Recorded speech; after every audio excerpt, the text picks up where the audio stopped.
Hello friend, Iran Israel যুদ্ধে 32তম দিনে পা দিয়ে গিয়েছে এবং 32তম দিনে এসে এই যুদ্ধ আরও ভয়ঙ্কর আকার ধারণ করেছে।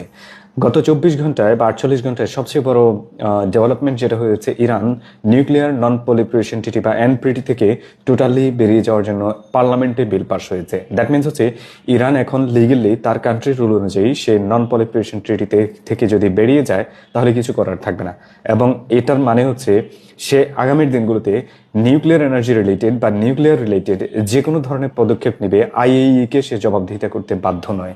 এবং যদি আইএইকে জবাবদিহিতা করতে বাধ্য না হয়, দ্যাট আলটিমেট মিনিংস হচ্ছে নর্থ কোরিয়া বা পাকিস্তান যেভাবে গোপনে নিউক্লিয়ার বম তৈরি করেছে সেটা আইএইএ জানতেও পারবে না, এবং তারা যদি গোপনে একটা পরীক্ষা টরীক্ষা চালিয়ে ফেলে, দ্যাট মিনস তাদের হাতে নিউক্লিয়ার ওয়েপন তৈরি হওয়া খুব সময়ের ব্যাপার, মানে স্বল্প সময়ের ব্যাপার।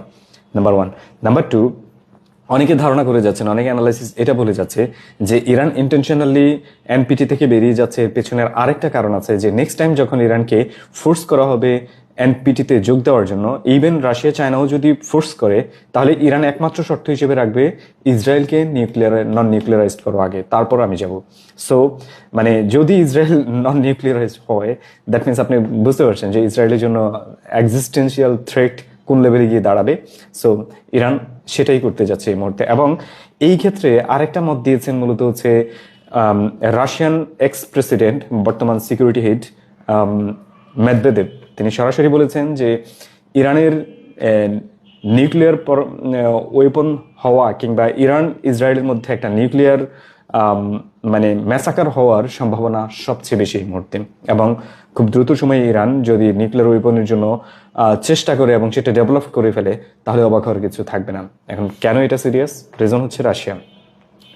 ইরানের ব্যাপারে অনলি দুইটা কান্ট্রির কথা আপনি সিরিয়াসলি নিতে হবে, এবং কেন নিতে হবে সেই দুইটা কান্ট্রি হচ্ছে রাশিয়া এবং চায়না। আর কেন নিতে হবে এর পেছনের প্রধান কারণ হচ্ছে ইরানের ইন্টারনালি যা যা ঘটে যাচ্ছে, ইরানের ভেতরে মানে সিক্রেট যা ঘটে যাচ্ছে, এই জিনিসটা শুধুমাত্র দুইটা কান্ট্রি খুব ভালোভাবে জানে, একটা হচ্ছে রাশিয়া আর একটা হচ্ছে চায়না। এরা যখন বলে ইরানের ক্যাপাবিলিটি অমুক লেভেলের, আপনি বিলিভ করতে হবে, কারণ সত্যি সত্যি এই ক্যাপাবিলিটি তারা দিয়েছে। সো দ্যাটস ওয়াই যখন মেদভেদেভ বলেছে যে একটা নিউক্লিয়ার ওয়ারের দিকে এগিয়ে যাচ্ছে এবং নিউক্লিয়ার ম্যাসাকার হওয়ার চান্স রয়েছে, মানে আমরা এটা নিয়ে সিরিয়াস হতে হবে, এছাড়া উপায় নেই। এই মর্মে এখন ঠিক একই সিনারিওতে আসে ইউএই, মানে দুবাই সবচেয়ে ভয়াবহ কন্ডিশনে রয়েছে। ইউএই গতকালকে ইউএইতে সিরিয়াস একটা হামলা হয়েছে, যেখানে আমেরিকান 500-এর বেশি কমান্ডো, এলিট ফোর্স কমান্ডো এক জায়গায় হয়েছেন, যাদেরকে মূলত এখানে আনা হয়েছে আলটিমেট ল্যান্ড অপারেশন কিভাবে করা হবে সেই প্ল্যান এখান থেকে তারা তৈরি করার প্ল্যান করে যাচ্ছিল। সো ইরান ইন্টেল পেয়েছে, ইরানের কাছে সেই তথ্য ছিল, এবং যে জায়গায় তারা এক হয়েছে ঠিক একই জায়গায় ইরান রিলেন্টলেস মিসাইল অ্যাটাক করেছে।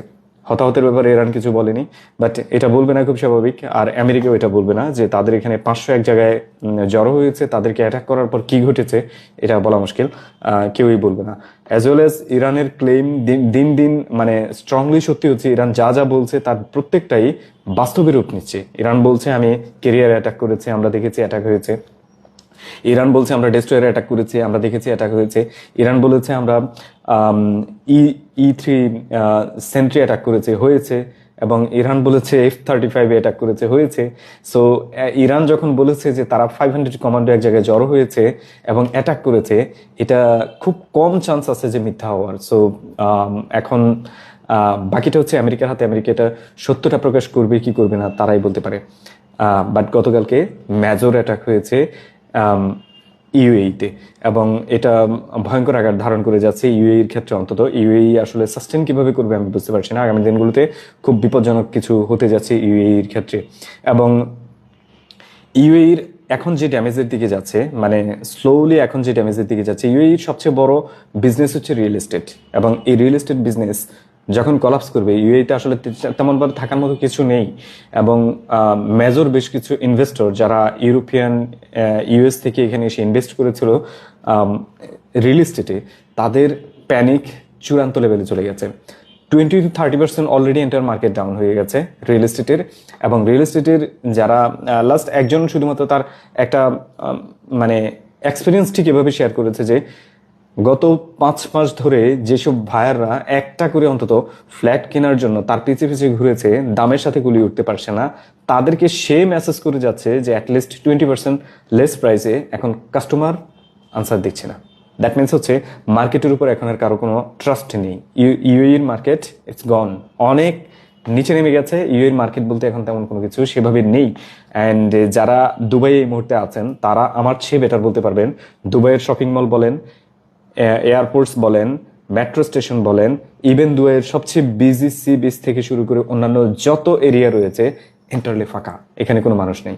এবং দুবাই থেকে যে যেভাবে পারছে সুইচ করে অন্য কোথাও চলে যাচ্ছে, যাওয়া ছাড়া কোনো উপায় নেই। কারণ হচ্ছে যে থ্রেট, জাস্ট নট থ্রেটটা হচ্ছে বড় কথা, হচ্ছে এই থ্রেটেরও এক্সিকিউশন লেভেল অনেক হাই।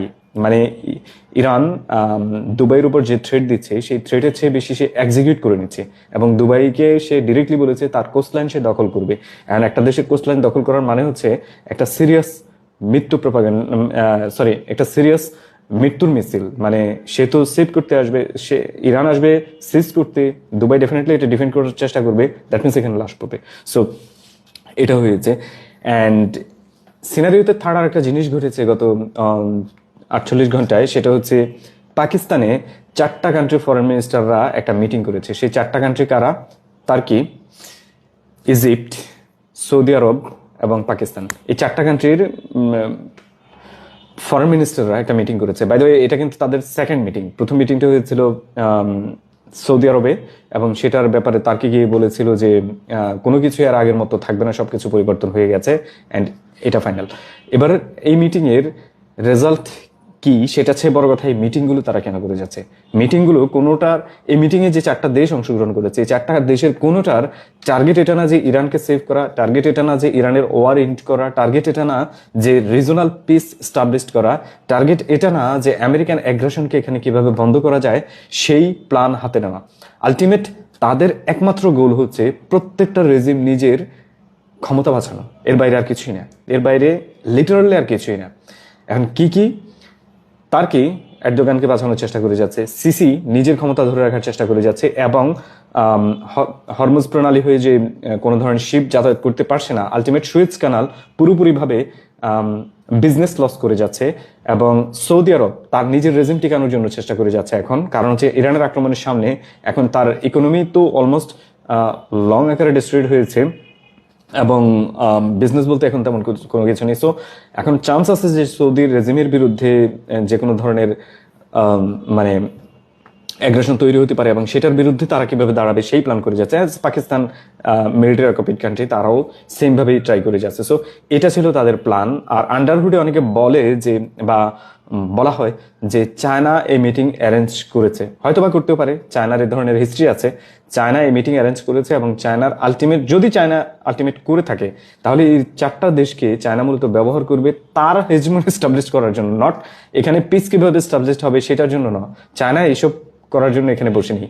চায়নার নিজের হেজমনি কিভাবে এস্টাবলিশড হবে, পেট্রো ইউয়ান কিভাবে এখানে এস্টাবলিশড করা যাবে, এবং রিজনালি চায়নার নিজের বিজনেস কিভাবে টিকিয়ে যাবে, উইদেন হরমুজ কমপ্লিট শাটডাউনের মধ্যেও কিভাবে সে নিজের বিজনেস টিকিয়ে যাবে, সেই জন্য সে এখানে বসাবে। সো এই সিনারিওর কোথাও আপনি খুঁজে পাবেন না চায়নার একটা প্লাগ পর্যন্ত বসানো আছে। But entirely hidden truth is China হচ্ছে এভরিথিং করে যাচ্ছে বিহাইন্ড চ্যানেল থেকে। অ্যান্ড দেন হচ্ছে সিনারিওতে বাহরাইন। গত 2 দিন বাহরাইনে বেশ প্রোটেস্ট হয়েছে, মানে মোনার্কের বিরুদ্ধে প্রোটেস্ট হয়েছে বাহরাইনে, যেটা আনকমন। সো বোঝাই যাচ্ছে যে জিসিসিতে নতুন কিছু করতে যাচ্ছে স্লোলি, এবং এই রেজিমগুলো টিকবে কিনা এটা আসলে সময়ের ব্যাপার, বলে দিবে সময়। কাতার গতকালকে ডোনাল্ড ট্রাম্পের কাছে যে $400 মিলিয়ন একটা জেট তাকে গিফট করেছিল সেটা ফেরত চাচ্ছে। মানে হানিমুন পিরিয়ড ডান, এখন হচ্ছে ডোনাল্ড ট্রাম্পের বিরুদ্ধে তারা যাচ্ছে। ডোনাল্ড ট্রাম্প আবার তার অফিসে গতকালকে একটা মানে জারি করেছে যে আরব কান্ট্রিগুলা তার এই যুদ্ধের জন্য পে করতে হবে, আরব কান্ট্রিগুলা পে করবে এবং সেই যুদ্ধ চালিয়ে নিচ্ছে আরব কান্ট্রির জন্য। হোয়াইল আরব কান্ট্রিগুলো এন্টারলি ডিস্ট্রাকশনের দিকে চলে গেছে, যেখানে ডোনাল্ড ট্রাম্পের মিলিটারি এখান থেকে লেজ গুটিয়ে পালিয়েছে, এবং 50,000-এর বেশি এই মুহূর্তে সোলজার বিভিন্ন এরিয়াতে স্টেশন করা হয়েছে শুধুমাত্র খাগ আইল্যান্ড অ্যাটাক করবে বলে। বাট আলটিমেটলি সেটাও করতে পারছে না। রিজন হচ্ছে ইরান প্রচন্ড পরিমাণে মানে ডিফেন্সিভ ক্যাপাবিলিটির মধ্যে আছে, যেটা ভেদ করা আমেরিকার জন্য এই মুহূর্তে কঠিন। এবং গতকালকে আইআরজিসি এর কমান্ডার ডিরেক্টলি প্রশ্ন করা হয়েছিল ঠিক এভাবে যে আমেরিকা 50,000 ট্রুপস স্টেশন করেছে, তারা হয়তো খুব দ্রুতই খার্গ আইল্যান্ডে অ্যাটাক করতে পারবে। তখন সে উত্তর দিয়েছে যে sending American troops to Kharg island is his hand, then sending them USA is our hand because no one back from hell. মানে খার্গ আইল্যান্ডকে সে ডিরেক্টলি হেল বলেছে আমেরিকার বিরুদ্ধে, এবং বলেছে যদি তারা এখানে আসে তাহলে তারা জীবিত ফিরে যাবে না, তাদেরকে মানে সে আমেরিকাতে ফেরত পাঠানোর দায়িত্বটাও মূলত হচ্ছে ইরানিয়ানদের। তারা এটা কিভাবে করবে তারা জানে, মানে জিন্দা কাউকে ফেরত দিবে না। So the confidence level is so high ইরানের দিক থেকে।